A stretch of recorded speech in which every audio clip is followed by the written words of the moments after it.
Assalamualaikum warahmatullahi wabarakatuh. Waalaikumsalam warahmatullahi wabarakatuh. Kabarnya, bagaimana kabarnya hari ini, Bu? Baik, Bu.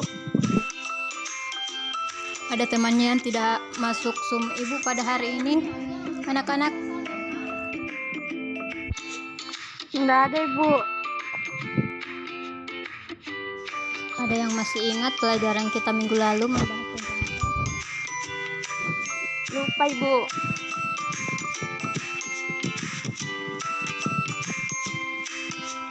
Jadi strategi dakwah Nabi Muhammad SAW.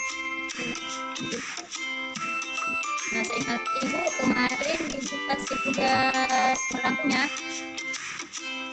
Kalian tidak mengerjakan? Ya, Saya sudah kerja, Ibu. Yang lain ada yang tidak mengerjakan tugasnya? Saya, Ibu. kenapa anak kami tidak mengerjakan tugas? Lupa, Ibu. Baik, sebagai hukumannya anak kami pimpin khususnya berdua ya. Baik, Ibu. Teman-teman semua, sebelum kita memulai pelajaran kita pada hari ini, alangkah baiknya kita doa terlebih dahulu. Berdoa dimulai.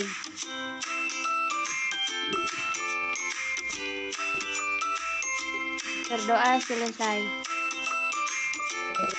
Baik, terima kasih Nak kami. Lain kali tugasnya jangan lupa dikerjakan ya. Baik, Ibu sudah share PPT-nya. Lanjutan dari materi minggu lalu. Nah, materi hari ini yaitu misi dakwah Nabi Muhammad SAW di Mekah. Nah, di sini adapun prioritas dakwah Nabi Muhammad SAW yang pertama mengajarkan ketauhidan. Pada masyarakat Arab jahiliyah terdahulu terdapat suatu kepercayaan berbagai Tuhan seperti penyembahan berhala, penyembahan bulan dan bintang, penyembahan jin, ruh, dan arwah nenek moyang, dan ajaran yang tidak sesuai dengan ajaran Islam. Nah, sementara itu Islam datang dengan membawa ajaran tauhid, yang dimana penyembahan hanya kepada Allah Subhanahu Wa Taala yang Maha Esa, yang tak beranak dan tak pula diperanakan.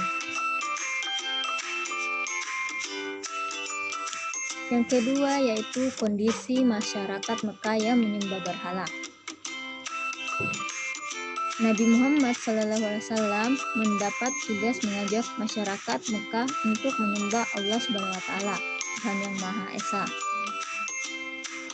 Dan sementara itu ajakan Nabi Muhammad SAW itu bertentangan dengan kondisi masyarakat Mekah yang notabene atau kebanyakan yang menyembah berhala.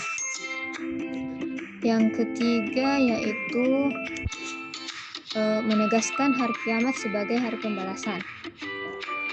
Masyarakat Arab pra-Islam tidak percaya kepada hari kebangkitan, hari pembalasan, sampai di antara mereka ada yang bertanya-tanya. Mereka bertanya-tanya, mana mungkin tulang belulang yang sudah hancur dapat dibangkitkan dan dihidupkan kembali. Nah, padahal Islam itu mengajarkan dan memperingatkan kepada manusia bahwa dunia ini hanya sementara dan tempat yang abadi adalah akhirat. Nah, di sini Nabi Muhammad SAW itu memprioritaskan dakwahnya kepada ajakan untuk mempercayai adanya hari pembalasan. Mereka perlu menjaga kehidupannya untuk selalu sesuai dengan aturan dan tuntutan Allah Subhanahu Wa Taala. Setiap kebaikan akan mendapat balasan kebaikan. Nah, sebaliknya, setiap kejahatan akan mendapat balasan yang setimpal. Nabi Muhammad SAW berusaha meyakinkan para pengikutnya akan janji Allah bagi orang yang beriman. Yang keempat, merubah perilaku masyarakat jahiliyah. Dalam tatanan kehidupan sosial masyarakat Arab pra-Islam terdapat pada suatu tradisi yang melanggar etika atau akhlak dan hak asasi manusia, seperti masyarakat Mekah yang terkenal dengan masa jahiliyah. Bukan mereka bodoh dalam intelektual, tetapi mereka bodoh dalam perilaku yang cenderung merusak sosial dan tatanan pribadi. Mereka terbiasa melakukan judi, pembunuhan, dan minum khamar. Nah, di sini Nabi Muhammad SAW secara bertahap merubah perilaku mereka sehingga menjadi makhluk yang baik dan benar. Nabi Muhammad mencontohkan dalam kehidupannya sehari-hari. Nabi Muhammad sudah terkenal dengan Al-Amin sebelum diangkat menjadi Nabi dan Rasul. Masyarakat Mekah mengakui akan kebaikan dan kejujuran Nabi Muhammad SAW. Al-Quran mengabadikan akhlak Nabi Muhammad dalam Quran Surah Al-Qalam. Yang kelima, mengangkat dan melindungi hak asasi manusia. Di dalam kehidupan masyarakat Arab pra-Islam terdapat tradisi perbudakan manusia. Jual beli budak merupakan hal yang sudah biasa. Perbuatan itu mereka lakukan tanpa penyesalan, seolah tanpa dosa.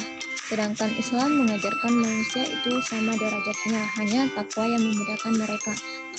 Nah, kehadiran Islam justru untuk mengangkat martabat mereka yang tertindas seperti para duafa dan fakir miskin. Perbedaan inilah pada akhirnya membawa benturan antara masyarakat Arab kafir dan mukmin di tanah Arab Mekah. Selain itu, tradisi yang melanggar hak asasi manusia adalah menganggap wanita sebagai aib keluarga. Kebiasaan membunuh dan mengubur anak wanita menjadi alat untuk menghilangkan aib keluarga. Islam datang untuk memuliakan dan mengangkat derajat manusia pada posisi yang tinggi dan terhormat. Nah, bagaimana respon masyarakat Mekah terhadap dakwah Nabi Muhammad? Nah, pada umumnya orang kafir Quraisy tidak senang menerima kehadiran agama Islam di tengah-tengah kehidupan mereka. Para tokoh masyarakat mulai menyebarkan isu yang tidak benar mengenai ajaran yang dibawa oleh Nabi Muhammad SAW, sehingga banyak masyarakat yang terpengaruh oleh isu-isu yang menimbulkan fitnah tersebut. Dari materi yang Ibu sampaikan tadi, ada yang ingin bertanya? Hai Bu. Ya, Nak Devianti, silahkan.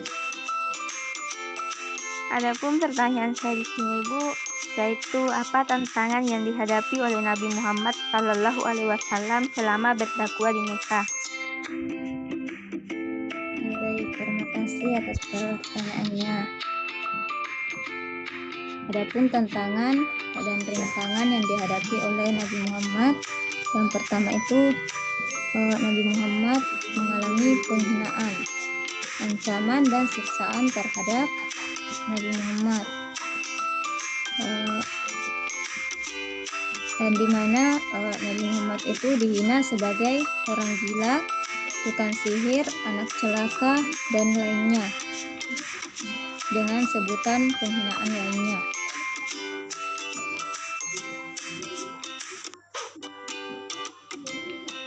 Sekian, sudah dipahami? Iya sudah Bu, makasih Bu. Baik. Mungkin sekian dari pertemuan kita pada hari ini. Ibu ada tugas untuk kalian, yaitu kalian merangkumkan semua pembahasan kita pada hari ini. Ibu tutup ya. Sekian, Assalamualaikum warahmatullahi wabarakatuh. Waalaikumsalam warahmatullahi wabarakatuh.